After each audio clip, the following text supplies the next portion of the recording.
Bismillahirrahmanirrahim. Assalamualaikum. Semoga kita baik-baik saja dan semoga kita masuk surga. Amin. Secara etimologis agama berasal dari bahasa Sanskerta, yang terdiri dari kata a artinya tidak, gama artinya kacau. Dengan kata lain, agama merupakan tuntunan hidup yang dapat membebaskan manusia dari kekacauan. Dalam bahasa Inggris agama disebut religion, berasal dari bahasa Latin relegere artinya mengumpulkan, membaca. Religion mengandung pengertian kumpulan cara-cara peribadatan yang terdapat dalam kitab suci yang harus dibaca. Dalam bahasa Arab, agama adalah din yang berarti balasan atau pahala, ketentuan, peraturan, perhitungan, taat dan patuh. Agama memang membawa peraturan, hukum yang harus dipatuhi, menguasai dan menuntut untuk patuh kepada Tuhan dengan menjalankan ajarannya, membawa kewajiban yang jika tidak dilaksanakan akan menjadi hutang yang membawa balasan baik kepada yang taat dan memberi balasan buruk kepada yang tidak taat. Menurut Hasbi As-Siddiqi, agama adalah sebagai dustur undang-undang ilahi yang didatangkan Allah buat menjadi pedoman hidup dan kehidupan manusia di alam dunia untuk mencapai kerajaan dunia dan kesontasaan di akhirat, seperti itulah dijelaskan oleh Ali Nurdin, Pendidikan Agama Islam, Jakarta, Universitas Terbuka, 2009. Jadi, agama adalah peraturan Tuhan yang diberikan kepada manusia yang berisi sistem kepercayaan, sistem penyembahan dan sistem kehidupan manusia untuk mencapai kebahagiaan di dunia dan di akhirat. Selanjutnya klasifikasi agama. Agama diklasifikasikan ke dalam 3 kategori, yaitu wahyu dan non-wahyu, misionaris dan non-misionaris dan rasial dan universal. 1. Wahyu dan non-wahyu. Agama wahyu adalah agama yang menghendaki iman kepada Tuhan, para rasul-rasulnya dan kitab-kitabnya, serta pesannya untuk disebarkan ke segenap umat manusia. Sebaliknya agama non-wahyu tidak memandang esensial penyerahan manusia kepada tata aturan ilahi di atas, seperti itulah dijelaskan oleh Ali Nurdin, Pendidikan Agama Islam. Dalam pandangan Islam, agama terbagi 2 yaitu samawi dan ardi. A. Agama Samawi. Agama Samawi adalah agama wahyu yang diturunkan Allah melalui malaikatnya kepada rasul pilihannya, untuk disebarkan kepada umat manusia. Adapun ciri-ciri agama Samawi adalah memiliki kitab suci yang otentik, mempunyai nabi yang bertugas menyampaikan dan menjelaskan wahyu yang diterimanya, ajarannya tetap, dan kebenarannya universal berlaku bagi setiap manusia, masa dan keadaan. B. Agama Ardi. Agama Ardi adalah agama yang berkembang berdasarkan budaya, daerah, pemikiran seseorang yang kemudian diterima secara global, serta tidak memiliki kitab suci dan tidak berlandaskan wahyu. Adapun ciri-ciri agama Ardi adalah diciptakan oleh tokoh agama, tidak memiliki nabi sebagai penjelas, berasal dari daerah dan kepercayaan masyarakat, dan ajarannya dapat berubah-ubah sesuai dengan perubahan akal pikiran penganutnya, seperti itulah dijelaskan oleh http://desimarantika7.blogspot.com. Diunduh hari Kamis, tanggal 5 Februari tahun 2015. 2. Misionaris dan non-misionaris. Agama misionaris adalah agama yang ajarannya mengharuskan penganutnya menyebarkan kepada seluruh manusia, sedangkan agama non-misionaris tidak memuat tuntutan tersebut. 3. Rasial dan universal. Ditinjau dari rasial dan universal, agama di dunia terbagi 3 golongan, yaitu Semitik, Arya, dan Mongolia. Yang termasuk agama Semitik adalah Yahudi, Kristen dan Islam. Sedangkan yang tergolong Arya adalah Hindu, Jainisme, Sikhisme, Zoroastrianisme. Dan yang tergolong Mongolia adalah Konfusianisme, Taoisme dan Sintoisme. Selanjutnya adalah hubungan agama dengan pendidikan. 1. Pengertian pendidikan. Pendidikan adalah pembelajaran pengetahuan, keterampilan, dan kebiasaan sekelompok orang yang diturunkan dari satu generasi ke generasi berikutnya melalui pengajaran, pelatihan, atau penelitian. Pendidikan sering terjadi di bawah bimbingan orang lain, tetapi juga memungkinkan secara otodidak. Setiap pengalaman yang memiliki efek formatif pada cara orang berpikir, merasa, atau tindakan dapat dianggap pendidikan. Pendidikan umumnya dibagi menjadi tahap seperti prasekolah, sekolah dasar, sekolah menengah dan perguruan tinggi atau universitas. Menurut Hamka, pendidikan adalah proses pembelajaran dan menyampaikan sebuah misi pendidikan tertentu. Prosesnya merujuk pada pemeliharaan dan pengembangan seluruh potensi peserta didik, baik jasmaniah maupun rohaniyah. Menurut Ki Hajar Dewantara, pendidikan adalah proses pembudayaan yakni suatu usaha memberikan nilai-nilai luhur kepada generasi baru dalam masyarakat yang tidak hanya bersifat pemeliharaan tetapi juga dengan maksud memajukan serta memperkembangkan kebudayaan menuju ke arah keluhuran hidup kemanusiaan, seperti itulah dijelaskan oleh http://musliandiuhamka.blogspot.com. Diunduh, Selasa tanggal 3 Februari tahun 2015. Dari beberapa pengertian di atas, dapat kami simpulkan bahwa pendidikan itu ialah usaha sadar yang diberikan oleh pendidik kepada peserta didik dengan berbagai macam metode agar pesan yang disampaikan itu dapat dimengerti oleh peserta didik, baik itu di sekolah maupun di luar sekolah dan pengajarannya berlangsung seumur hidup. 2. Jenis-jenis pendidikan. Jenis-jenis pendidikan terbagi 3, yaitu informal, formal dan non-formal. A. Pendidikan informal. Pendidikan informal adalah pendidikan yang diperoleh seseorang dari pengalaman dalam kehidupannya sehari-hari dengan sadar maupun tidak sadar.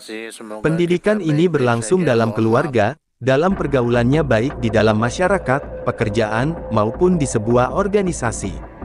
Dan pendidikan ini berlangsung sepanjang hayat. B. Pendidikan formal. Pendidikan formal adalah pendidikan yang berlangsung secara teratur, bertingkat dan mengikuti syarat-syarat tertentu. Pendidikan ini biasanya dimulai dari pendidikan tingkat dasar sampai perguruan tinggi. Waktu dan tempatnya terjadwal. C. Pendidikan non-formal. Pendidikan non-formal adalah pendidikan yang dilaksanakan secara sistematis dan sadar, namun pendidikan ini bebas dari sistem persekolahan.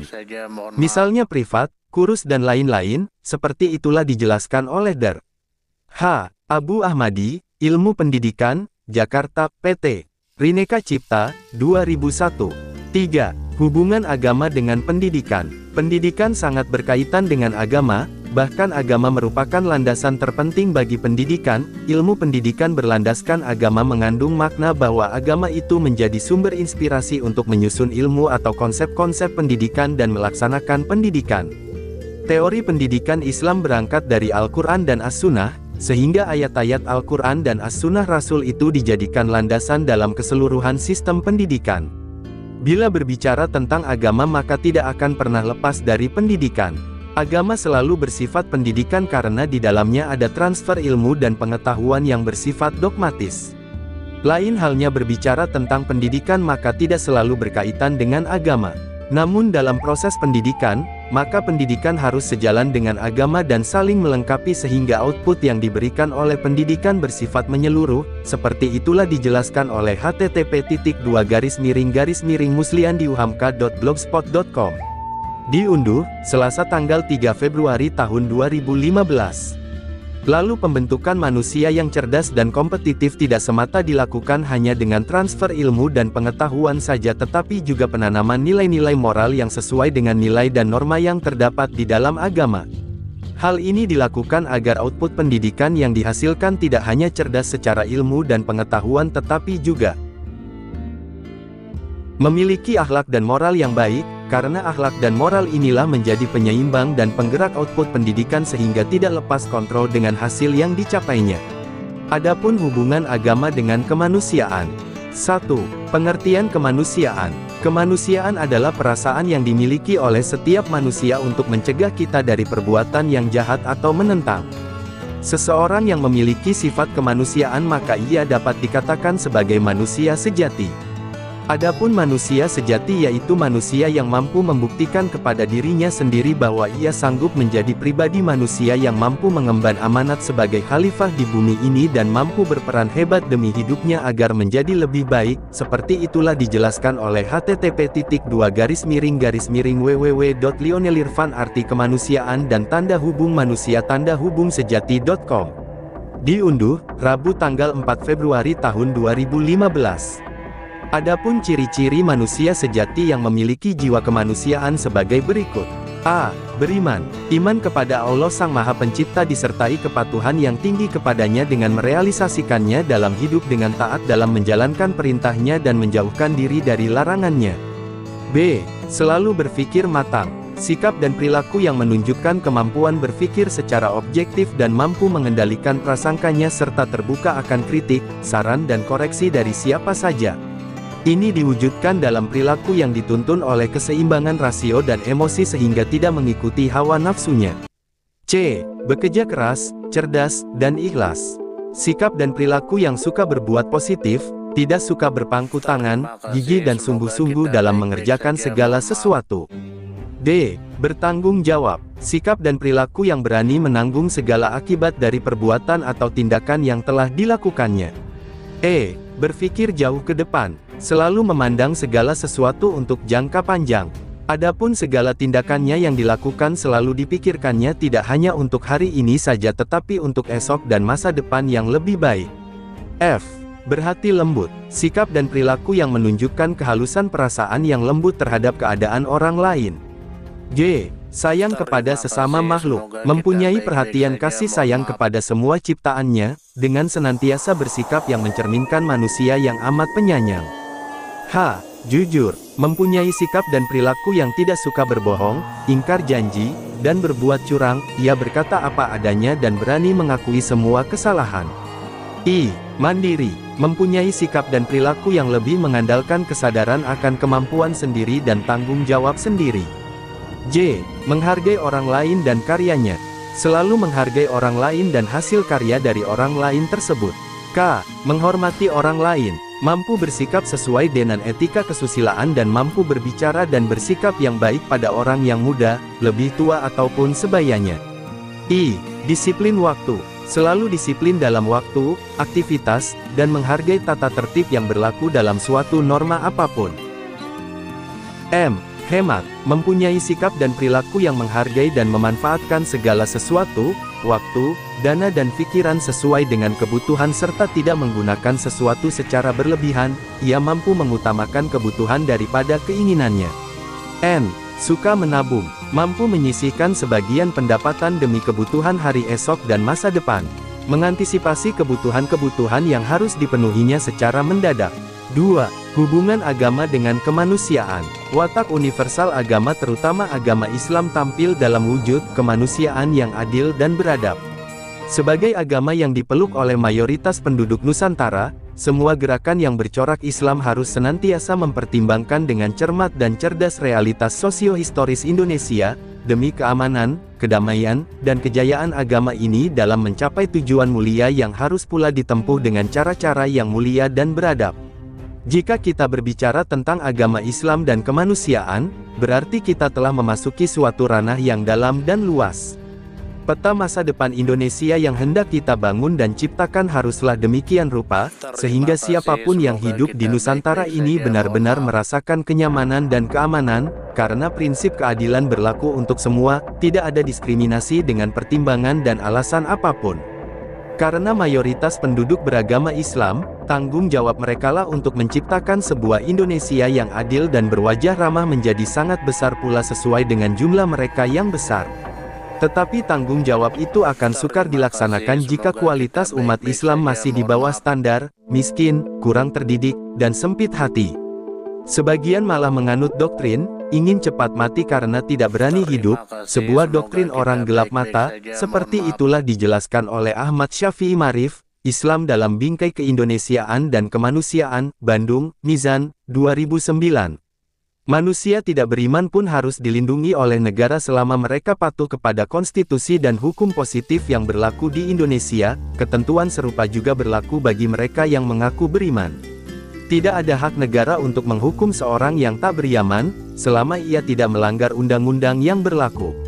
Beriman ataupun tidak beriman adalah pilihan bebas seseorang, asal semuanya itu dilakukan dengan jujur dan penuh tanggung jawab dan tidak eksklusif. Dalam perspektif ini, seorang yang berpindah agama ke agama lain atau memilih tidak beragama merupakan hak asasi manusia yang wajib dihormati. Fikih klasik Islam yang menghukum mati orang murtad harus ditinjau kembali, karena berlawanan dengan ruh Al-Quran, sekalipun Allah marah kepada mereka yang berganti agama. Al-Quran haruslah dipahami secara holistik, diikuti benang merah ajarannya, sehingga di depan mata kita terlihat jelas bentangan sebuah pandangan dunia yang elok, asri dan diliputi rasa keadilan yang penuh rahmat untuk semua makhluk, tanpa terkecuali. Barangkali dunia ideal semacam ini tidak mungkin diraih di muka bumi, tetapi roda peradaban harus bergerak ke arah itu tanpa merasa letih, sekalipun perjalanan dipenuhi onak dan duri. Apa yang dinamakan perjuangan hidup adalah memikirkan onak dan duri itu dengan sikap berani yang penuh kearifan.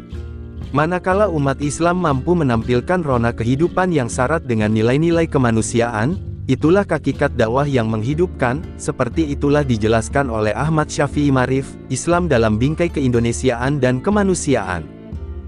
Selanjutnya Pancasila harus membuka pintu selebar-lebarnya untuk menerima sumber moral dari agama-agama yang berkembang di Indonesia, dan Islam harus memberikan sumbangan yang terbesar. Mengapa Islam? Bukan karena semata-mata dianut oleh mayoritas penduduk, melainkan karena kualitas ajarannya yang sangat memungkinkan untuk itu. Kelima sila Pancasila itu jika dipahami secara benar dalam satu kesatuan tidak ada yang perlu dipersoalkan dari sudut pandangan teologi Islam. Sila pertama, ketuhanan yang Maha Esa, akan menjadi sila kosong bila mana keadilan dan kemakmuran untuk semua tidak menjadi realitas di tanah air kita ini. Pengalaman traumatik masa lampau ketika Islam dibenturkan dengan politik kekuasaan jangan diulang kembali, sebab hanya akan berujung dengan kesia-siaan. Dengan ungkapan lain, Islam yang harus ditawarkan adalah sebuah Islam yang bersedia bergandengan tangan dengan nilai-nilai keindonesiaan dan nilai-nilai kemanusiaan yang beradab. Oleh sebab itu, cara beragama yang benar harus terlihat secara konkret dalam perilaku penganutnya yang jujur, ikhlas, dan lapang dada. Segala perbedaan yang terlihat dalam sistem teologis masing-masing agama jangan digunakan untuk merenggangkan kualitas persaudaraan lintas umat, tetapi dijadikan sebagai sumber untuk saling memperkaya pengalaman keagamaan bangsa ini. Agama Islam sebagai sumber kemanusiaan mungkin dapat dijadikan bahan pertimbangan oleh semua pihak agar kita bersedia saling menyapa dengan bahasa yang tulus, toleran, dan membangun sebuah Indonesia yang berdaulat, punya harga diri, adil, dan makmur, bukan Indonesia seperti kampung tak bertuan, diejek dan dipermainkan kekuatan asing yang tidak rela melihat Indonesia tampil sebagai bangsa dan negara yang berwibawa. Maka tugas selanjutnya adalah mengisi Pancasila dengan nilai-nilai kenabian yang sangat kaya dalam masalah moral, etika, sumber hukum dan doktrin eskatologis yang tidak mungkin diberikan filsafat ciptaan manusia. Untuk keperluan masalah-masalah besar ini, Pancasila harus bersikap jujur dalam mengukur dirinya yang serba terbatas dalam dinding keindonesiaan, sekalipun aspek universal dari empat sila yang lain dapat dikembangkan lebih jauh. Seperti itulah dijelaskan oleh Ahmad Syafi'i Marif, Islam dalam Bingkai Keindonesiaan dan Kemanusiaan. Daftar Pustaka 1. Abu Ahmadi, Ilmu Pendidikan, Jakarta, PT, Rineka Cipta, 2001. 2. Ahmad Syafi'i Marif, Islam dalam Bingkai Keindonesiaan dan Kemanusiaan, Bandung, Mizan, 2009. 3. Ali Nurdin, Pendidikan Agama Islam, Jakarta, Universitas Terbuka, 2009. 4. http://desimarantika7.blogspot.com 5. http://musliandiuhamka.blogspot.com 6. http://lionelirfan_arti_kemanusiaan_dan _manusia_sejati.com. Terima kasih banyak. Mohon maaf jika ada salah. Semoga kita masuk surga. Semoga kita semua disehatkan badan, dilancarkan rezeki, dikabulkan segala hajat. Terima kasih banyak. Sampai bertemu di pertemuan selanjutnya. Salam damai. Terima kasih. Semoga kita baik-baik saja. Mohon maaf. Terima kasih. Semoga kita baik-baik saja. Mohon maaf.